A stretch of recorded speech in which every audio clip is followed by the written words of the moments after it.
This is Openly Outspoken with Jeremy Adams, where differing opinions are not only accepted, they're encouraged.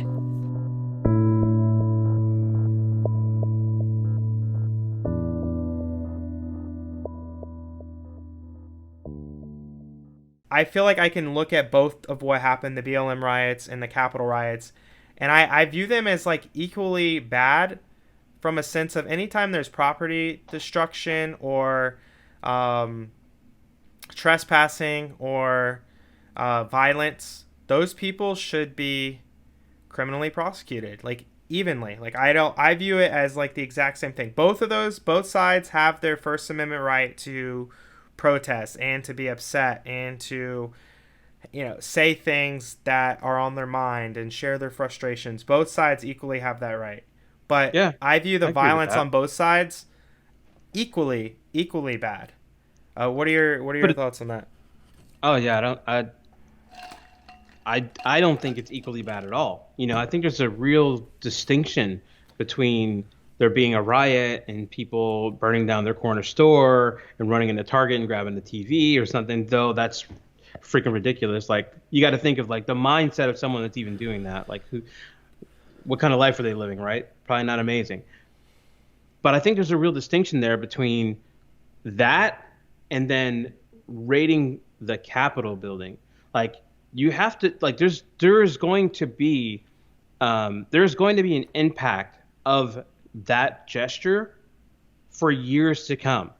Like, first of all, like, it showed how ill-equipped the security was around our leaders at arguably one of the most important times of their lives, right?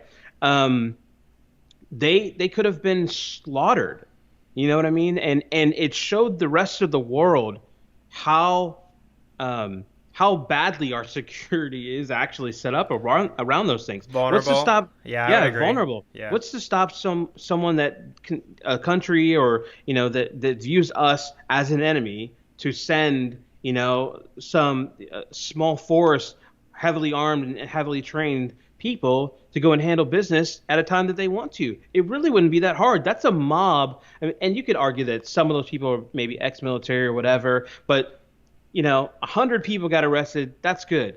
But the bad problem is how many thousands and thousands, what was there, 100,000 people there and 100 people got arrested? There are lots of different ways that these people can be tracked. And, I just think there's a real distinction between breaking in a store, though you shouldn't do that, and also you should face the consequences if you did, right? But I think there's probably levels of consequences. Like, there's a difference between a hit and run where you smack someone's mailbox or, running over people in the Capitol. It's crazy town. And to also touch bases on something that you said earlier, there has been violence with riots and protests throughout the last couple of years.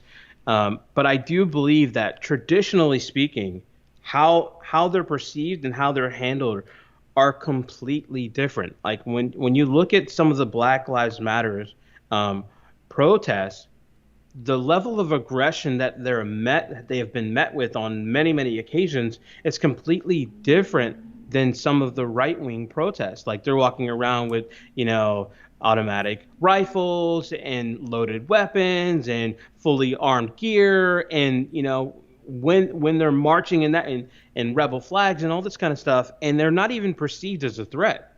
Like, they're not even a perceived threat.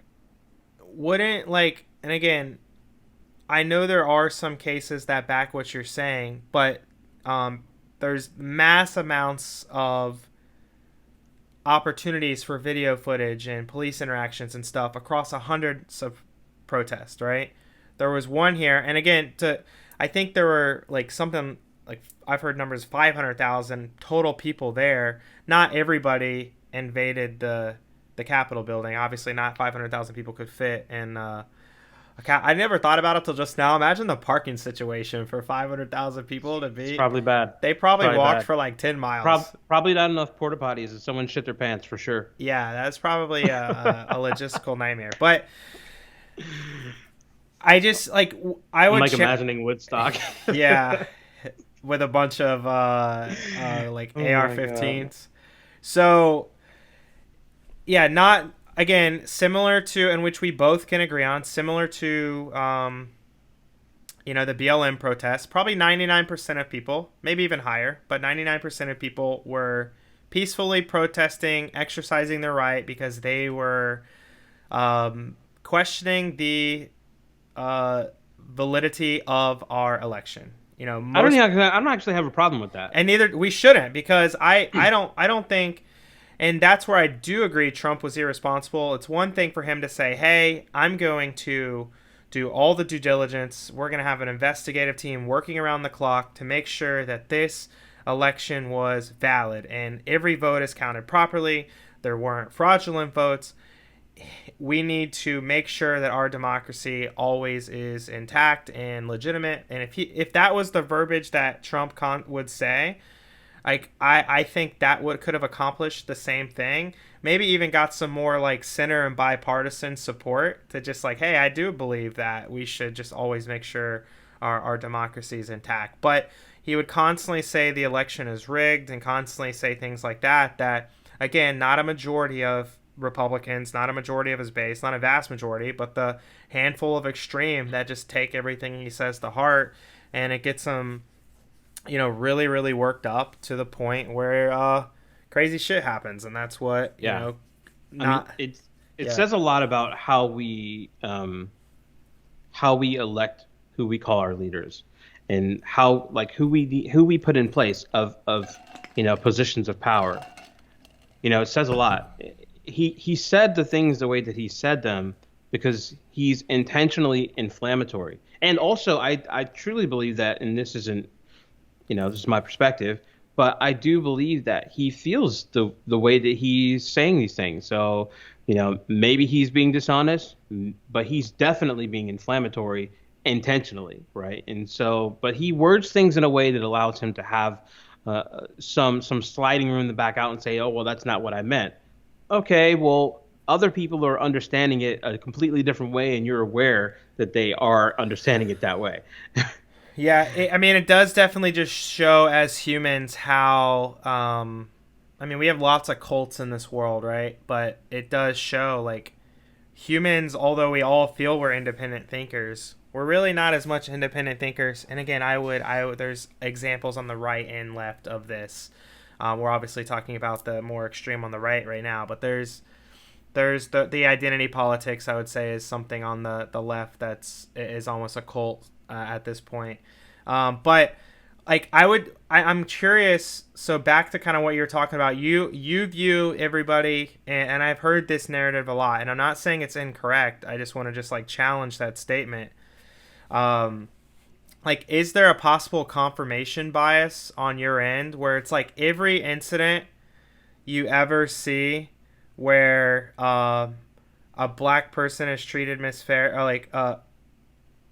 improperly or unfairly at a BLM protest, again, which is way more opportunities for footage and countless more interactions with police, and there was like planning, so there was like police knew and other armed forces knew to be there, and where this was, again, a little bit different, there wasn't as much prep, obviously, and that's what showed the vulnerability, which we could agree on that.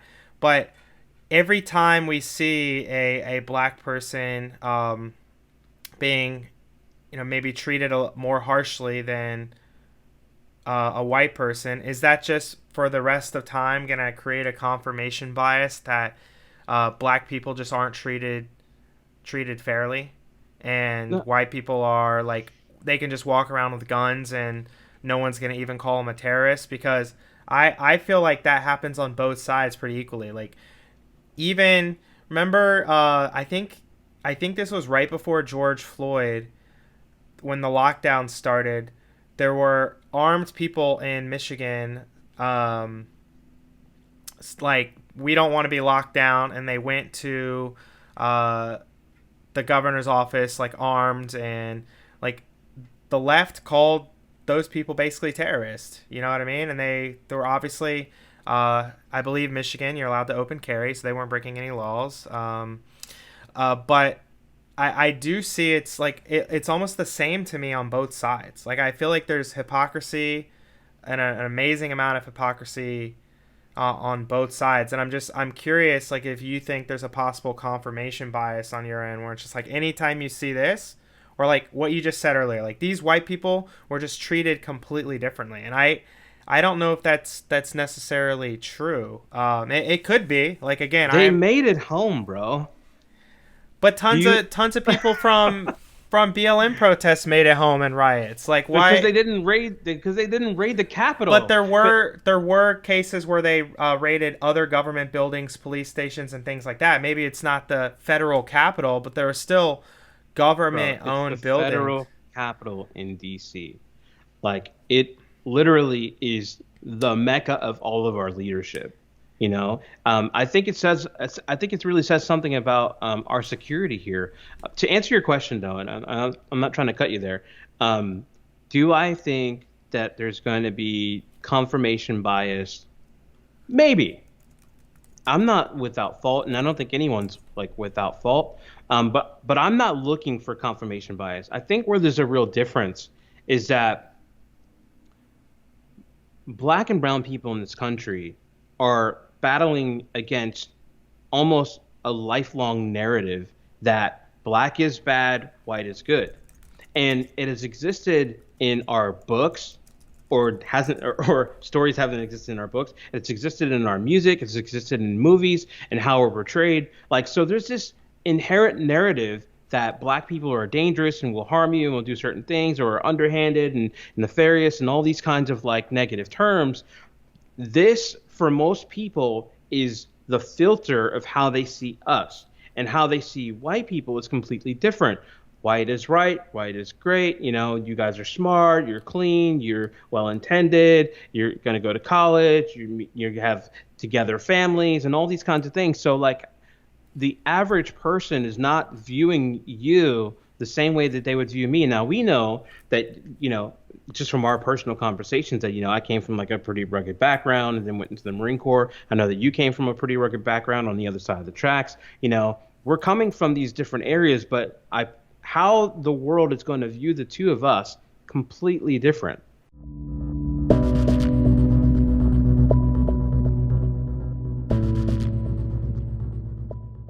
This is where I am a little more libertarian, as I and one of my friend that is involved in human trafficking here in Central Florida does not agree with me at all, and that's okay. But wouldn't legalizing sex work potentially lower the need and like lower the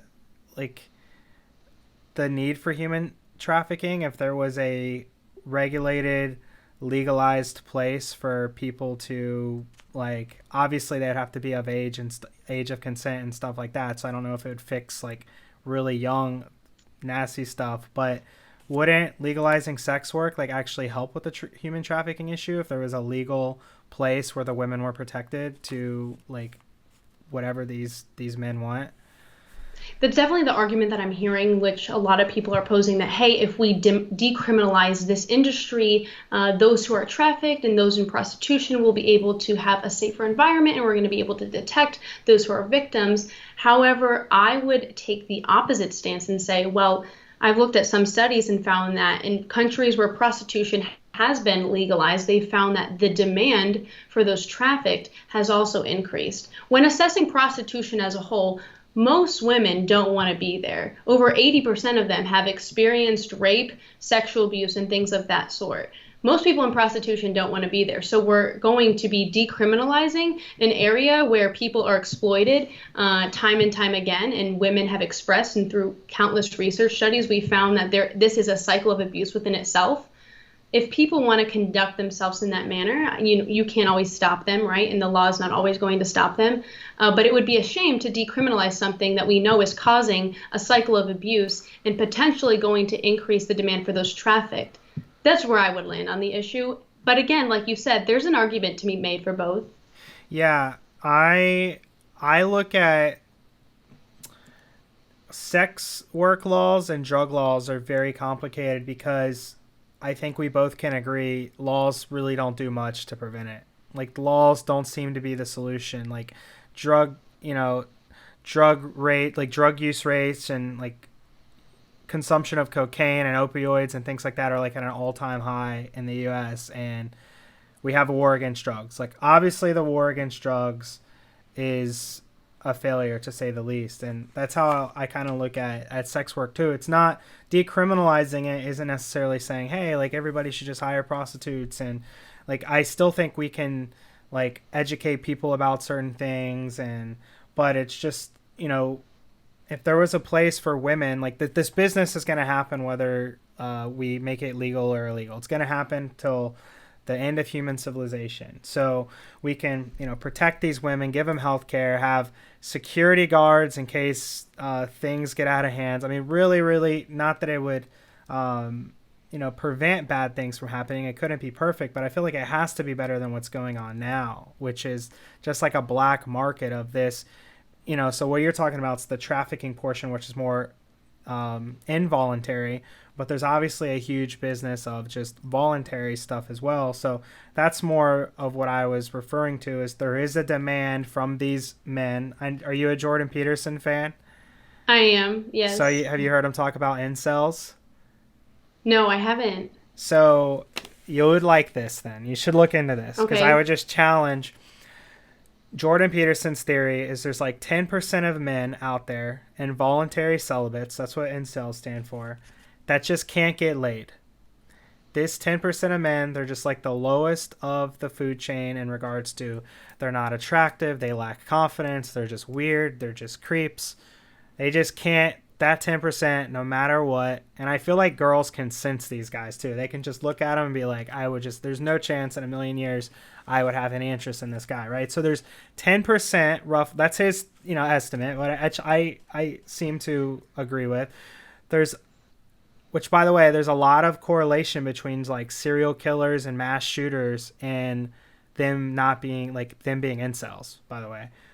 Bill Maher talks about that a lot. But these men that are just like frustrated, they build up this resentment towards women. They like, there's a demand of these men. I think that society would be, I know we're getting down a rabbit hole here. I think society would be like a happier place if this 10% of men had an outlet to get their like biological needs met, you know. And that's one of the reasons why you know, I'm for this sort of thing too, like on the, not trafficking obviously, but legalizing sex work. Is I feel like I was one of those men in high school. I was one of those 10%, and then I gained a little bit of confidence and like got okay in business and stuff like that, and I'm like, okay, maybe I'm out of the 10% now. But that's my theory. What are your thoughts on that? Well, let me ask you, what do you think is fueling that? I think are you a religious person? Yes, I am. I'm Christian. Okay. So I grew up, I would say I grew up Christian. I'm more like in that agnostic, spiritual-ish realm right now. On a biological level, humans are here to stay alive and to reproduce, right? Yep. And if men specifically, I can't speak for women, but I can tell you if a man goes years without connection from women, attention from women, a lot of resentment can be built, a lot of anger, frustration. Like they're not serving their biological purpose on this planet to just have that connection with the opposite sex, right? And I think at their just core biological level, that's why I'm for sex work. Is just, hey, like there's like, protect the women, you know. If the men get out of hand, like they still need to, you know, they can't just like abuse women and stuff. But that's interesting though. I agree with you that I think at its core, we are sexual beings, right? We're made to be in relationship with other people. And so if someone goes without that for a long time, that desire is going to increase a lot of the time. However, my question to you is, why advocate for a cycle of abuse and prostitution as that outlet for their fix? It's not that I advocate for prostitution. By the way, these are great questions, because I'm glad we're talking about this, because this is one of my things to talk about, because I love it, yeah. Yeah. It's not that I'm an advocate like I don't have any shirts that say like, you know, hashtag prostitution. You know, I'm not gonna be like rallying in the street, or maybe I would, you know, but it's just like that's an option. That is an outlet because that's where my like, you know, I think it's the most American thing we can believe is like, hey, what's a good fit for you may not be a good fit for me, may not be a good fit for that person. Like if it's going to make this person happier, reduce stress, reduce that resentment being built. I mean, imagine a lifetime of, and this is a large chunk of men in society, and this is why Jordan Peterson like focuses on this issue a lot.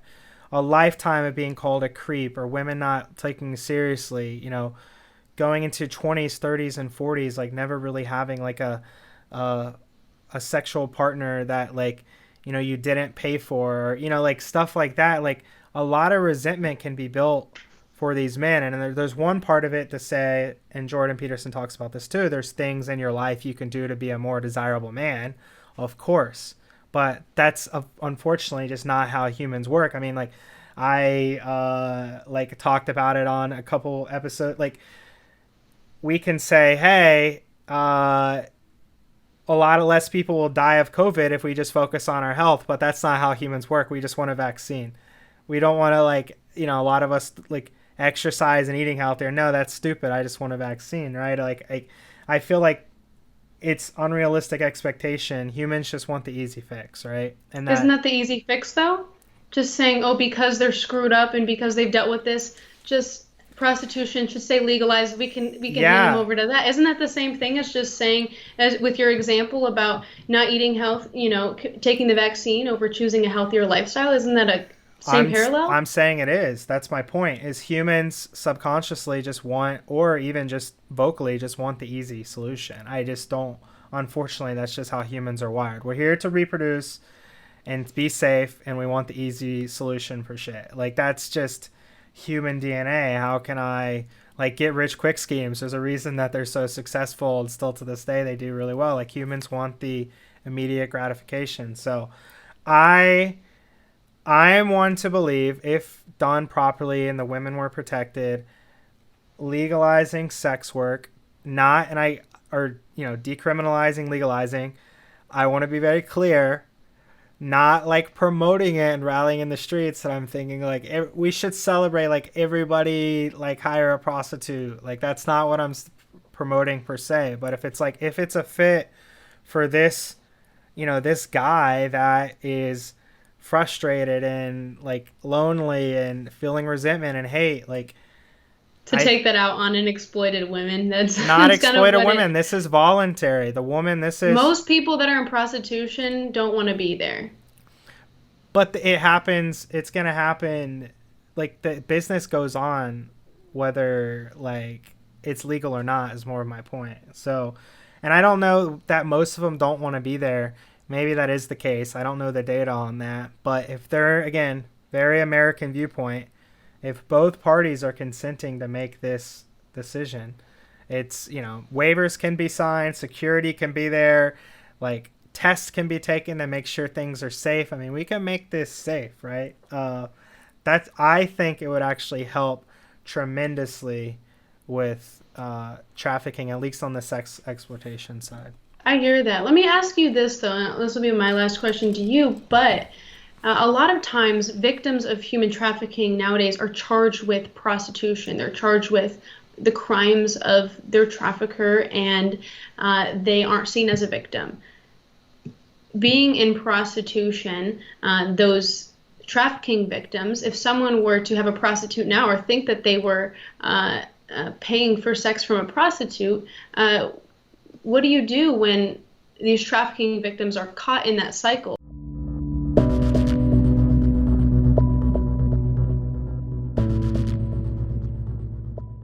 Question for you. If you think about how the Democrats have teed up the lockdowns in a lot of these states, they're not using data, but what are they playing off of to make people wear masks and lock down and not live life? What's been their talking point that you've seen?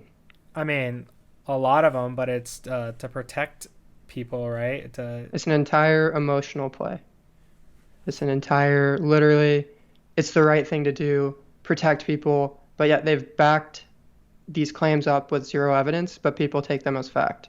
And I think that's what's the most sickening thing is I've been sitting here, like you, trying to understand what evidence supports a lockdown, but the entire narrative has been pushed and propelled by the emotional feelings of it's the right thing to do.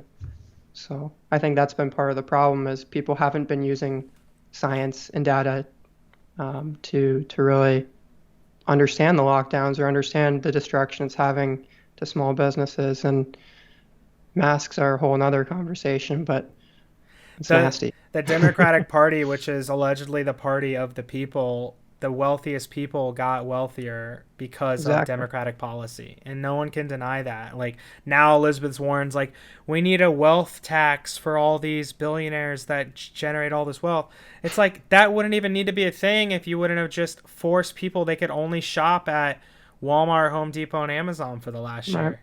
Like, of course they got wealthier because you scared people shitless where they went to Walmart and bought massive amounts of every product under the sun. Like some of these companies record revenues, like because of Democratic policy. Like there's just no doubt about that. And it's like, oh, now we want a wealth tax. It's like, should just never lock down and just let like people decide what like was best for them and what was safe for them. So I want to transition a little bit. So these are some of the things that I do lean left on, right? One, and I don't know what this is called, but I do lean a little left on healthcare, maybe somewhere along the UK's healthcare, where it's what I think there is somewhat broken in our system is basic checkups, whatever, private insurance, out of pocket, not the end of the world. I don't think that's that big of a deal. Just basic needs, basic prescriptions, things like that. I think where our system is a little bit broken is, say, you're obviously doing well in business, but say a typical, person that you went to college with had a kid. They're in their early 20s, at a young kid. That kid gets cancer, some serious illness. Maybe that kid's not insured. Maybe that they get 6 figures in debt because of some catastrophic illness, right? Which these types of illnesses do affect a lot of people, serious illness. So I do lean on the side of there should be something in place to protect from catastrophic instances because, obviously college is a whole nother discussion, 6 figures in debt. A lot of these people already are in 6 figures in college debt. Then you throw 6 figures in healthcare debt on top of it. So what are your thoughts on having something in place? Again, it would be government funded. So this is where maybe it's not libertarian. You can call it whatever you want, but it's something where the government says, hey, like if it's some super expensive life-saving operation, you shouldn't be having to pay that off for the rest of your life. Now, what are your thoughts on something like that? On that specifically, I agree. But what I think is challenging is, so there's a couple avenues to this. Obviously, we don't want the government running our healthcare. I agree. Turn around and look at government-run programs. It's an absolute disgrace to this country and the amount of money that gets burnt. Real quick, I'll say, the UK, so Canada is more of a socialist healthcare system. So I'm not saying a Canadian system, but from what I understand, more of like a UK system, which it's a lot of private practices, but certain aspects of it are government subsidized, if that makes sense. And that's kind of what the Trump administration was doing for the VA and stuff, was really incentivizing private run practices to do that. I'm not super well versed in healthcare, but what I do think is, one, the government should have absolutely nothing to do with the practices themselves. I think, two, where it gets tricky is the incentive side of, because when you look at the CARES Act that passed in, I think, March or whatever, when COVID kicked up, the first COVID bill, the hospitals and all the big hospitals were not able to do elective surgeries, and hospitals are obviously a for-profit entity most of the time. And so what happened with the CARES Act was the government turned around trying to incentivize hospitals to take in COVID patients. So they were giving them, I don't remember the exact number, but like 4 or 5 times the amount of money for patients who came in there with COVID or had COVID on a ventilator, because obviously they were trying to get the hospitals to take care of these people. But I think it got abused, which could be part of the numbers for, I'm not going to go down that route. But when you have hospitals that are being incentivized financially, they're not allowed to do elective surgeries because of COVID, and you've got free money on the table, and you don't have to prove that someone has COVID if they are on a ventilator and die. If they have the symptoms, they were able to basically call it a COVID death, which is absolutely mind-blowing to me that there was no check on that. But I think that's just one prime example of it's going to get abused. And so you've got to figure out the incentive structure plan, however you want to subsidize it, to where it's not going to get exploited. Because if you look at the top 15 hospitals in terms of gross revenue and their CEOs, I think all 15 of the top hospitals in the country pay their CEOs multiple 7-8 figures. And so I think that's where it's going to get challenging. Is it still a country that is trying to make money and full of entrepreneurship? But that's where I don't know the solution on healthcare. I've not done enough digging into that, but I agree there should be a lot more help for people that need it. But don't expect the government to do it, because the government can't even do the DMV right. So yeah, the DMV is oftentimes a good comparison, and I agree. I mean, I don't in no way, shape, or form want government-operated healthcare. We're right. 1,000% aligned there. And yeah, so COVID deaths, that's a misleading statistic, because they're actually COVID-related deaths, not right. COVID is the thing that took me out. And there is no doubt about it. I'm not saying it would be like 2x or 3x, but the numbers are definitely skewed, especially on a death side, to it was some massive amount of funding. And when a poor trillions. If you and me were running a for-profit hospital, we had team members to pay, we had rent to pay, we had utilities to pay, we had patients to take care of that still needed something. Money had to cover that somewhere. And you're telling me if I check this box, I get X amount because it's a COVID death, and I not check this box and I get less. And you don't have to prove it. Yeah, I mean, of course those numbers are skewed. And anybody in that case, anybody that owns a practice could probably, and yeah, again, COVID positive test. I mean, if you or me died of, and again, I don't think this was like a big chunk of this, I like agree. a small percentage, but Yeah. you or me died with COVID, testing positive for COVID in a car accident, that by that definition was a COVID-related death. And there were numerous cases that proved that. And again, when you're a hospital that's not allowed to serve regular patients or bring in any revenue, you kind of can't blame these company owners for doing what they needed to do at the time. Not that I'm for fraud by any means, but yeah, I mean, that's just what happens when you get government involved in shit.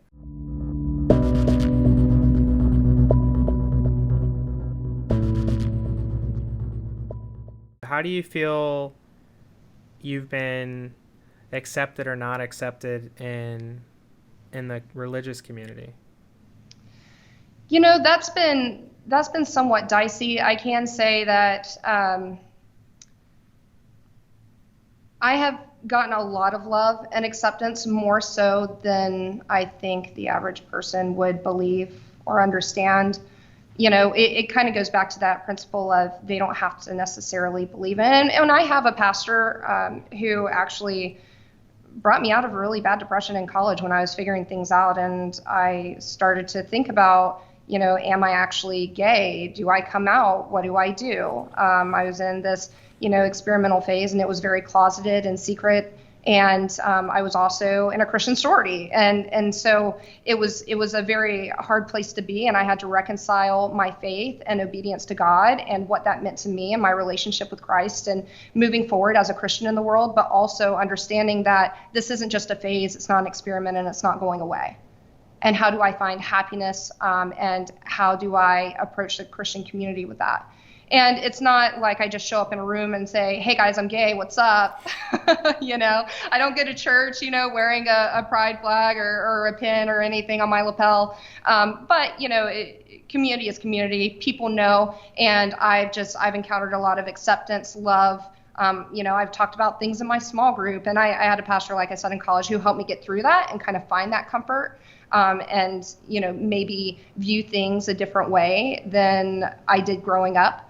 Which ultimately helped save my life in a lot of ways. So, Christians can either make a choice. They can play the addition game like we do in politics, where, you're progressing an agenda and you're progressing in the world and you're wanting to create true change. What does that really look like? Does it look like abandoning a community because you may not understand or because you think it's innately sin, or do you capture that community and try to just teach them the ways of a loving God and let them figure it out themselves? Yeah, so I went to church for a few years, maybe when I was 10 to 13-ish, and it was a Baptist church in the Ocala area, and that was one of the things that turned me off about the religion at the time, especially like a Southern Baptist. They really care about the social issues. They were just like anti-gay. It's like no masturbation. It's just like stuff like, why is there such an infatuation with some of these social issues when a lot of the more important things, which I think I could come up with 100 or 1,000 more important things of helping the low-income community, helping the kids, helping people that truly need help. Why is there such an infatuation in these like social issues by like the Christian religion, you think? And do you feel like it's progressing a little bit where, because I haven't, honestly, the last time I went to church was with you, and that was, was it about a year ago, right? It was right before everything shut down for COVID. And you felt welcomed, right? I mean, it was a place where you just walked in the door, everyone's friendly, and then you go to worship, you hear a great message that's biblically based, and then you go home.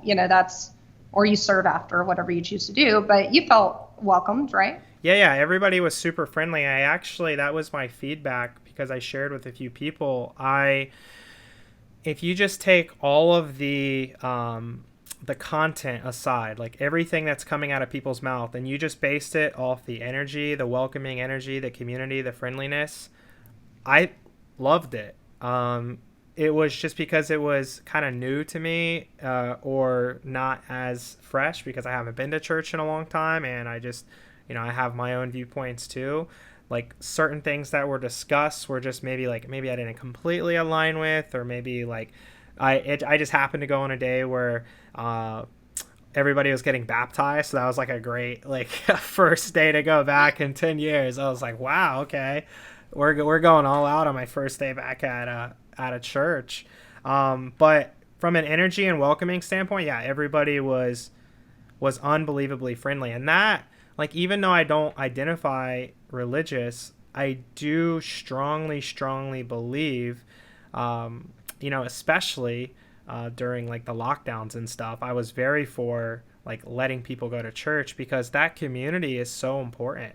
People are going through a lot in their lives. They're dealing with a lot of bullshit, and having somewhere to go, regardless of what book they're reading from, who they're calling God, all that stuff that we can maybe disagree on. The community aspect, everybody in America can agree is very healthy and very helpful to just about everybody. So I think religion is great from that standpoint. I'm a firm believer that having that community, whether it comes from religion, like a religious association, or making up your own community or whatever, is vital to a happy and healthy life.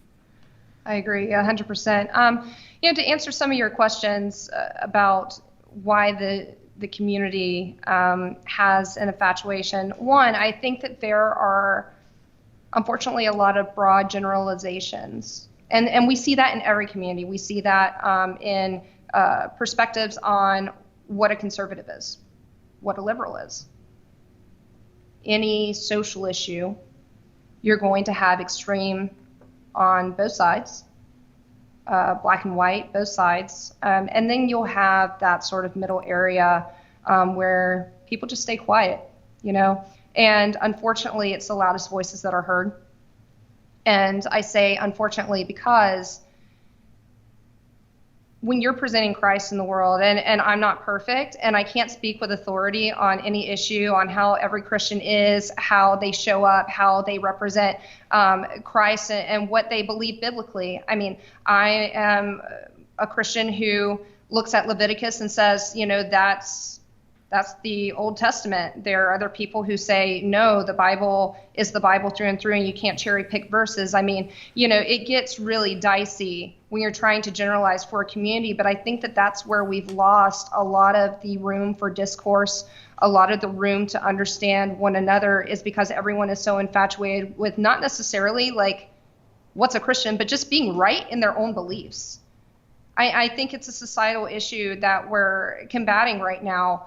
And it happens in every community, not just the Christian community. So what I say is, you know, let someone see how I represent Christ, and I hope that I do it in a way that promotes Christianity. And if I make mistakes, I make mistakes. There are people who will look at me and say, well, you're gay, so you can't be a representative of the kingdom of God. And if that's the case, then, well, I'm sorry, but I still pray every day and I have a relationship with Christ. So what are you going to do about it? Yeah.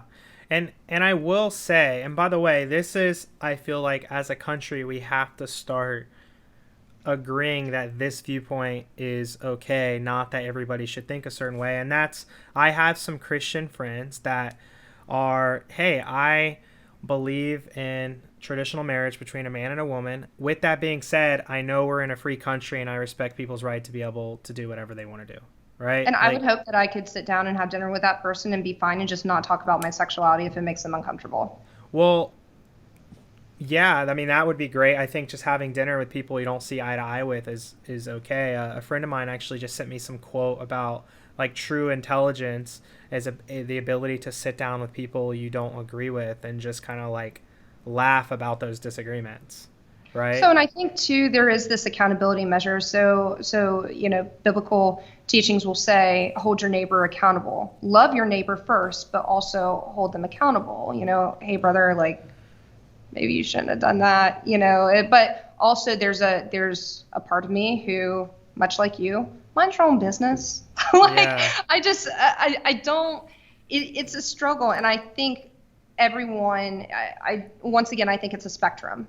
I don't think there's right or wrong, especially in something like religion and politics. There is no right and wrong. We're just all trying to work around each other, do what we believe is best as people who are involved in any process, whether it's being involved in the Christian community, being involved in the LGBT community, being involved in the Republican community, which I more align with, the conservative community. You know, we look at governance and we look at how we believe it should work, and we like to think we're right. Yeah, no pun intended with the right there. But so yeah, kind of the point I was making was I actually think that is major amount of progression is somebody in the religious community that's maybe like, as Catholic or Christian as they come, and they're just, hey, I have my viewpoints, but I know we're in a free country where people have choices and they're allowed to do as they please. Like, I think that is the ultimate sign of success in our country, is saying, hey, I can still have my viewpoints based on religious or spiritual. I think a marriage should be this. I think X should be Y, whatever. But I also respect your right in a country founded on separation of church and state. Which, by the way, again, like, I lean conservative on a lot of things. Like, we probably agree on like 80 or 90% of things politically, but like this like mesh of church and state is where I start getting a little like, where I'm like, I'm more libertarian, or I'm even, I would say, far progressive on like 3 issues like drug laws and sex work and stuff like that. But yeah, I just, that's where it gets a little tricky to me, is the the gray and mesh of church and state. But I do think, and I have some Christian friends, that I think that's great, and I think we should be able to accept that in our country and saying, hey, because of my religious beliefs, I think if they think a man and a woman is the right, like, okay, they can live their life however they want, as long as they're just saying, hey, but this is a free country. You can do whatever you want. You can worship God however you want. You can do whatever makes you happy. I respect your decisions, even though I don't agree. And as long as you're just not like, resourcing to violence and hating on my beliefs all the time, I think we can all coexist, right?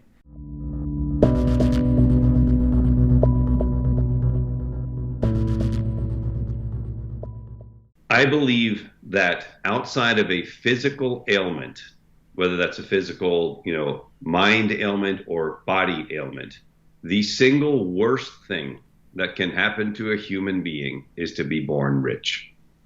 The worst thing, not the best thing, the worst thing that can happen. Because wealthy people, really wealthy people, don't learn how to fight. They don't learn how to stand up for themselves. They don't learn how to overcome obstacles. They just pay people.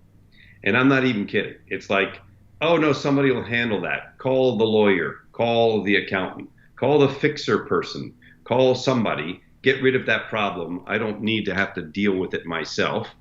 And my assistant will deal with it, my so-and-so. And growing up in that environment, I think is horrendous. And which is why you find very few multi-generational entrepreneurs, because it's generation one makes it. Generation two is kind of learned from generation one, so sometimes there's a nexus, sometimes there's not. And by the time you get to generation three, it's all entitled and privileged kids that don't know how to fight.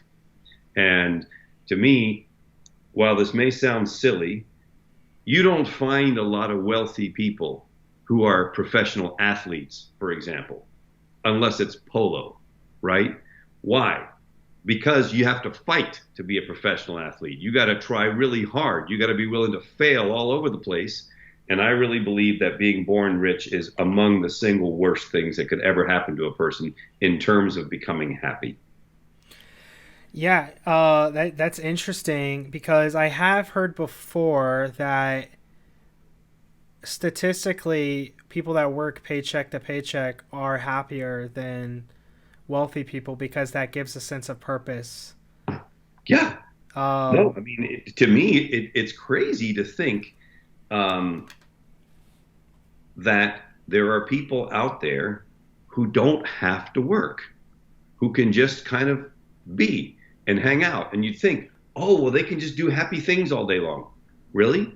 Where's the meaning in that? Where's your purpose? Where's your raison d'etre? What are you contributing to this world? If you don't have something where you're trying to make a difference and have an impact, bro, I don't even know what that looks like.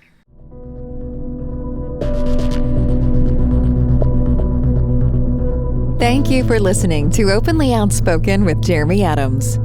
If you haven't already, make sure you subscribe to the show on your favorite podcast player so you get updated when new episodes are live. If you enjoyed this episode, the best way to support is to leave a 5-star review and share the podcast with people in your life that you feel would benefit from these types of discussions. Visit openlyoutspoken.com for additional details on the show. Find out how to connect with Jeremy on social media and learn more information about Jeremy's personal and business life. We'll see you next time.